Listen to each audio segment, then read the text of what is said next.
we can see a little bit about what happens. We sort of have a preview of coming attractions, if you will, in the Southern Hemisphere. And Australia seemed to have a rather robust flu season and also a rather early flu season, and was actually quite severe. I think as complicated and controversial as COVID has been, it bears witness to the amazing abilities of vaccines and the fact that vaccines prevent disease and save lives. And we can certainly see that dramatically with COVID. So I think that the same pertains to influenza as well. We know that widespread vaccination helps the individual, but it also helps the community. And it actually protects those individuals who either cannot receive a vaccine for some reason or who won't respond very well to it. So it is an individual benefit, but also a collective benefit. And I think that we all have a role to play in society in protecting each other from these kind of viruses. We want people to be vaccinated as fully as possible, but not too far away from when the influenza issues might start. So about October is a good time to get vaccinated. That will give you plenty of protection through the most serious part of the influenza season, which is usually the winter months.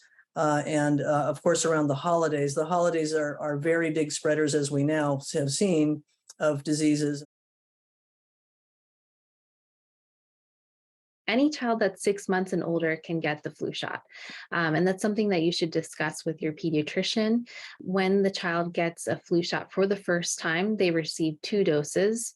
And if your child has already received flu vaccines in the past and they're older than the infancy period, then they should receive just 1 vaccine for the season.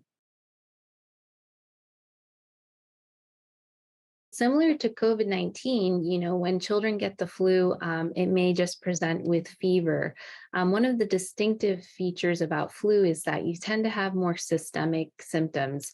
That applies for kids as well. So kids may complain more of muscle pain, fatigue, and achiness overall.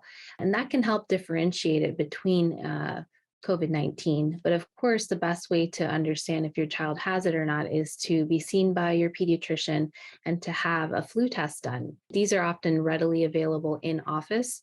And then I would also encourage families to stock up on COVID antigen tests at home so they can also rule that out right away. The best thing to do would be to hydrate. Make sure your child is staying on top of the fluids, as well as preventing fever and controlling the fever with Tylenol and Motrin as needed.